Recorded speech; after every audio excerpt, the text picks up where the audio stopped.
Surely you know Vice, right? Because everybody knows Vice and loves Vice. Maybe you can feel the sarcasm oozing from my words through your computer screen or something of the sort.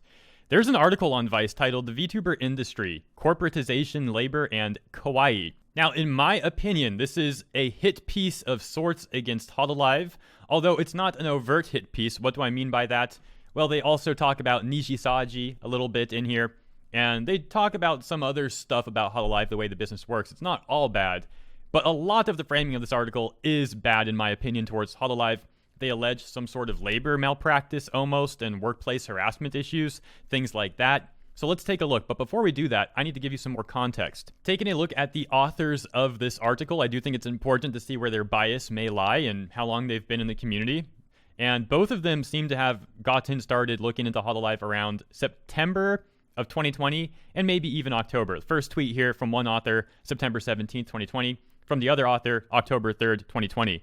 Now, this author, the second one, certainly has a bit more bias against Hololive, in my opinion, than the former.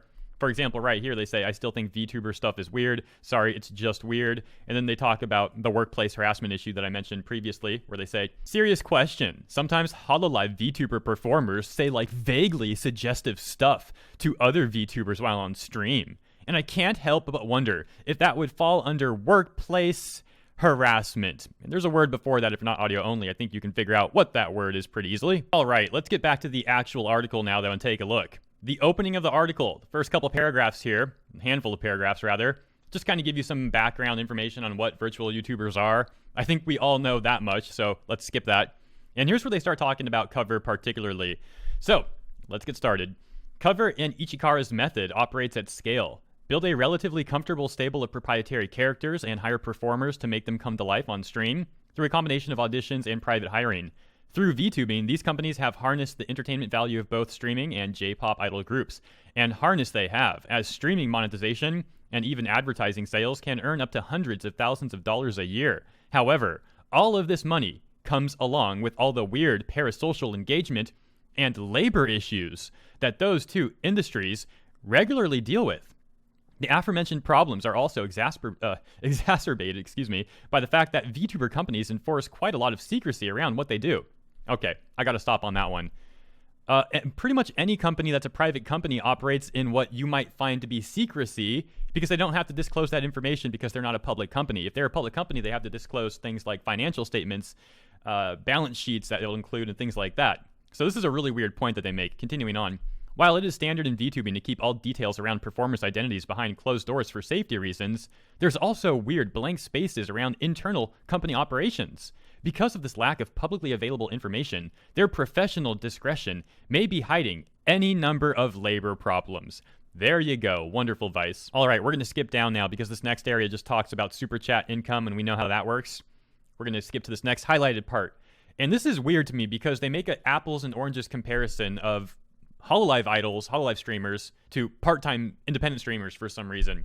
Here's what they say.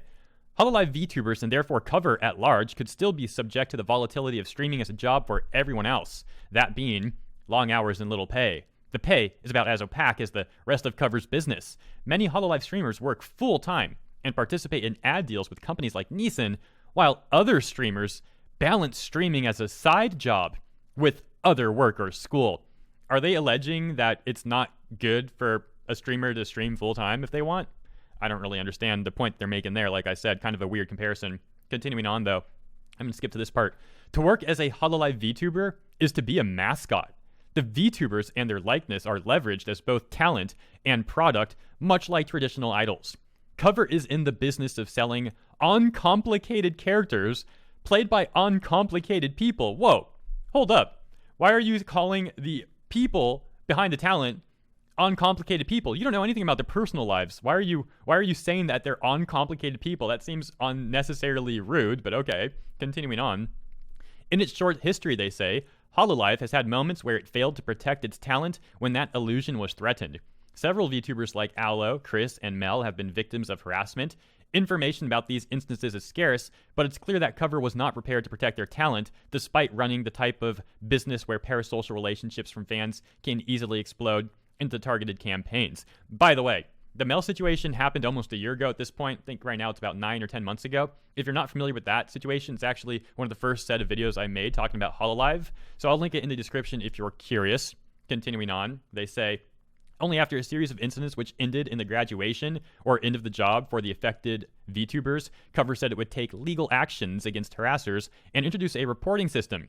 This reaction underlines a key question about the capability of a tech company that suddenly shifted to an idol agency and the ethics of the corporate VTubing industry in general. And now this paragraph is going to talk about the Coco Hato Taiwan China incident. You ready for that? Here we go.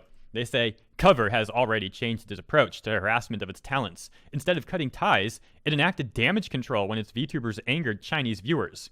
Well, okay, first of all, cutting ties was for different reasons. The Hato Coco situation we're about to talk about is vastly different to the prior 3 situations you talked about with Chris, Mel, and Aloe. So again, weird comparison, but okay, guys. Continuing on. They say, in September, Coco and Hato streamed themselves reviewing viewer analytics per region, where they both brought up Taiwan in the discussion.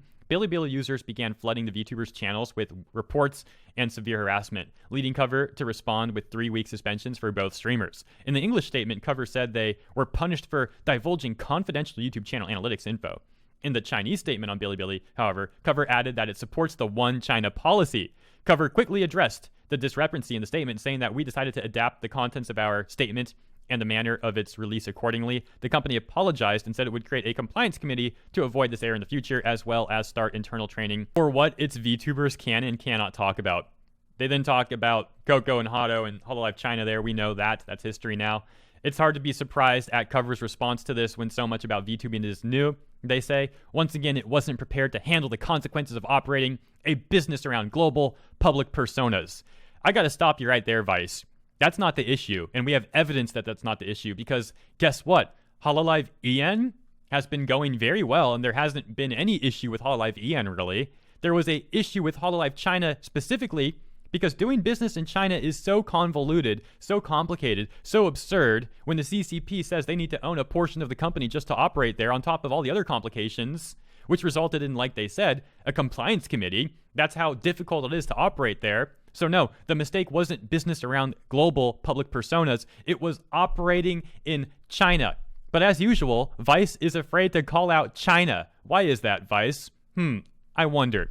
Continuing on, they say, it has only shown it can react, which raises the question about how many scrapes or bruises or worse will its VTubers suffer as it drags them forward. Drags them forward? Corporate VTubing, they say, doesn't look a lot better than independent VTubing if the person behind the avatar is just as vulnerable. Vulnerable, Hololive is dragging them forward.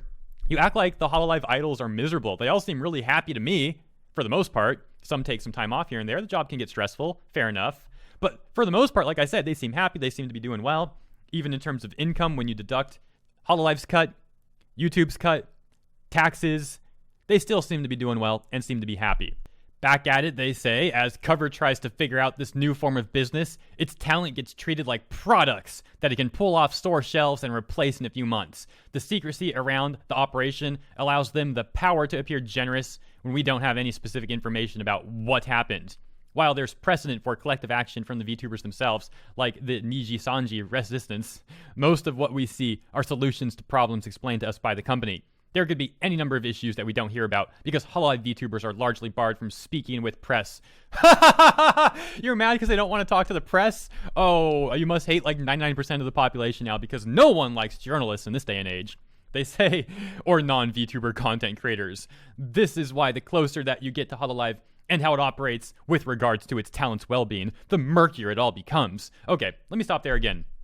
And I'm going to say what I said previously. This is a private company. And even a public company is not going to disclose everything about how their internal operations work. They only disclose what they need to.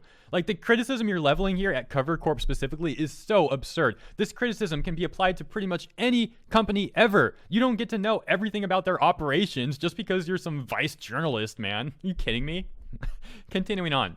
We aren't sure of anything that most people would consider to be important knowing about the job, which is fraught because streaming is still a job, one that requires oversight and incurs tons of risk. Even if the industry were remarkably transparent. Okay, I'm almost done with this, man. We're going to read these last 2 highlighted areas. These people are starting to get repetitive here. Let's end with this. The dynamic changes because the entertainment product is the bouncing anime girl in front of the stream, not the performer themselves. This diverges from traditional streaming where the value comes from the person, being the brand themselves, and ostensibly making all their own decisions. Okay, that's ridiculous. It's still very important to pick the right talent to stream, to have that rig, that model. That's why they pick people who tend to have a history of entertaining to begin with. Ninja and Shroud, they say, are not owned by Twitch. They bring value to it as a platform. Another terrible comparison by Vice. Why are you comparing Ninja and Shroud not being owned by Twitch to Hololive? Guess what? The Hololive idols aren't owned by YouTube. They're owned by Cover Corp. You got to compare Ninja and Shroud to their MCNs if they have any, and even then it's kind of an apples and oranges comparison because it's a different business model. Moving on. When they decide to leave Twitch, that money went with them. This is obviously not the case with VTubers, whose performance feels largely interchangeable so long as the output remains consistent.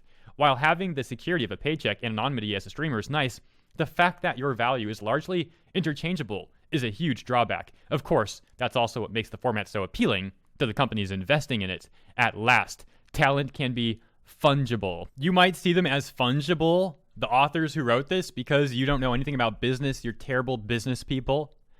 If you are investing in the art, the rig, bringing the talent on, everything that goes into a new debut, and then the talent has to be graduated for whatever reason, you can no longer use all the IP you just invested in, that's not very fungible. Oh, and the kicker at the end, they say Cover or Ichikara have not responded to requests for comment. Good job, Cover. You made the right call by not responding to Vice. Great job.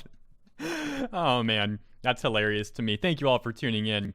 If you want to read the full article, because I didn't read the full thing, I picked out some of the most ridiculous points that they made, in my opinion. You'll have to go check out Vice, unfortunately for you. But anyways, I hope you enjoyed this video, and I'll catch you soon for the next one. Maybe. We'll see what else is coming out today, and catch you then.